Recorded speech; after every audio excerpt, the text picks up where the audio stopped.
Monsieur le maire, bonjour. Bonjour. Aujourd'hui, on va faire un retour sur la séance ordinaire du 10 mai 2022. Oui. Pour commencer, on avait parlé d'un référendum. Est-ce que vous pouvez nous en parler un petit peu plus? Le référendum, c'est un monsieur qui est tombé vétérinaire pour les gros animaux. Puis lui, il s'est bâti dans le rang 7, puis il y a un garage de la maison, puis il a demandé un permis pour faire son bureau dans le garage. Ça demande un changement de zonage. C'est bien, bien compliqué. Ça a pris 3 étapes. En tout cas, ça fait 3 mois que ça traîne. Puis là, on a réussi à avoir le OK. Il n'y aura pas de référendum parce qu'il n'y a pas personne qui s'est présenté. OK. Fait qu'il va pouvoir faire son bureau dans son garage. Donc, le fait que personne ne se soit présenté veut dire que... C'est accepté. C'est ça. Donc, c'est comme si les citoyens n'étaient pas contre l'idée. C'est ça. OK, c'est bon. Puis, est-ce que ça fait longtemps que ce monsieur-là est là puis qui est vétérinaire? Non, ça vient d'arriver, là. Ça s'est bâti l'été passé, là. OK. Ah, c'est bon à savoir parce qu'on le sait, en Abitibi, on manque de vétérinaires, là. Oui, lui, c'est pour les gros animaux. Ouais, c'est pas pour les chats puis les chiens. C'est les vaches, les chevaux, là. Oui, bien, les vétérinaires pour les vaches puis les chevaux, justement, il en manque encore plus que de vétérinaires normaux. Donc, c'est bien qu'ils s'installent à la corne. Parlant d'animaux, vous reprenez l'entente avec la SPCA de Val-d'Or. Vous m'avez dit que vous aviez un bon service avec eux. Oui, on a un bon service, ça va très bien. Ça fait plusieurs années qu'on est avec eux autres. On avait on avait commencé avec eux autres parce qu'on avait trop d'animaux libres qui se promenaient, puis des chiens errants, puis la minute qu'on a rentré avec eux autres, ça a disparu. Oui. Tout est tombé normal. Donc, dans le fond, s'il y a un animal errant qui est trouvé, c'est eux qui viennent le chercher puis qui s'occupent de tout? Oui. Est-ce qu'il y a un montant qui leur est accordé pour les aider dans leur mission? Il y a la licence. Quand on arrête à tous les ans pour les chiens, ça va directement à eux autres.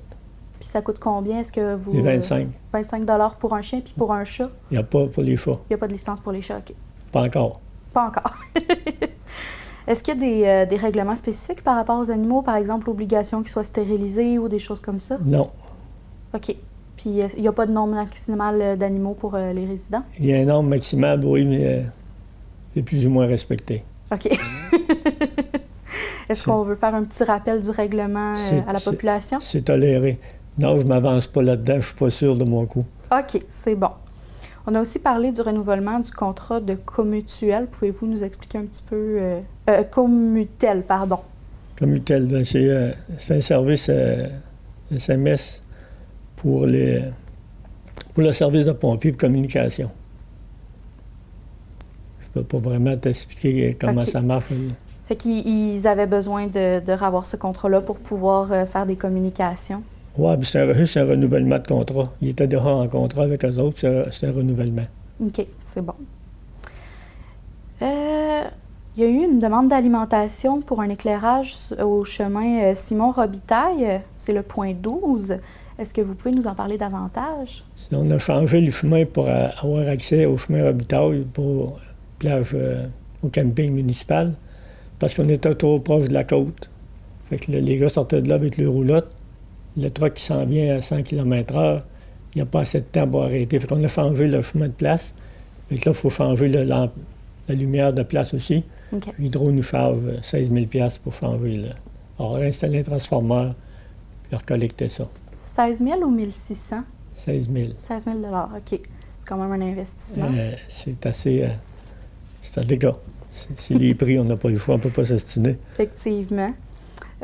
Aussi, l'entrepôt à déchets de l'écocentre doit être réparé? Oui, c'est réparé. C'est pas... La bâtisse elle-même, là, ça fait plusieurs années qu'elle n'a pas eu de maintenance. On va juste refaire le bois un peu en arrière, puis les blocs de ciment d'un côté, qui sont déplacés. Puis...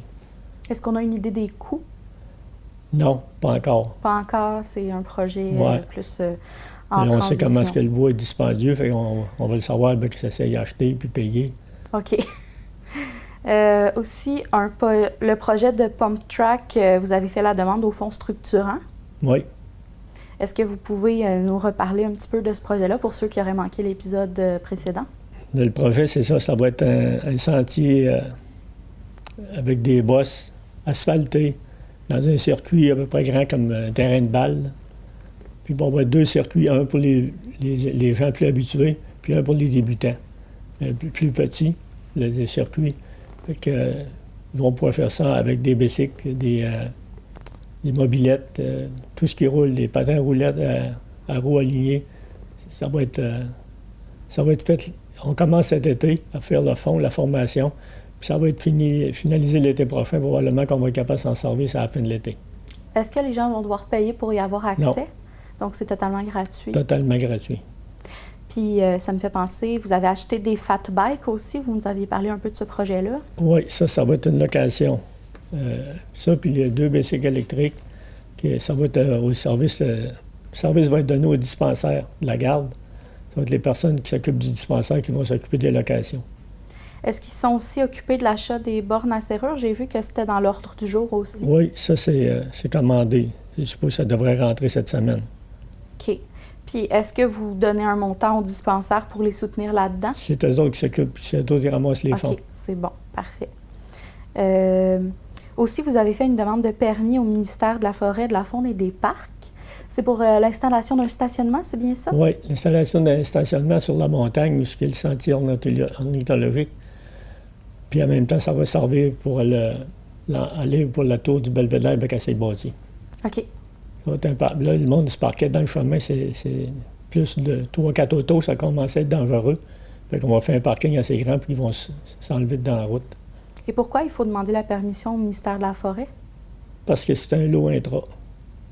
Ça appartient à Terre et Forêt. OK. Il faut lui demander la permission. Effectivement. Ça paraît mieux. C'est clair. En terminant, je voudrais parler que vous avez engagé un étudiant et aussi une personne temps plein, je crois? Temps plein pour l'été. Pour l'été, OK. Oui, pour la saison de l'été. Après ça, l'hiver, il n'y a pas assez d'ouvrage, mais l'été, il y a de la peinture, il y a un paquet d'affaires, des clôtures à refaire, des barrières à changer.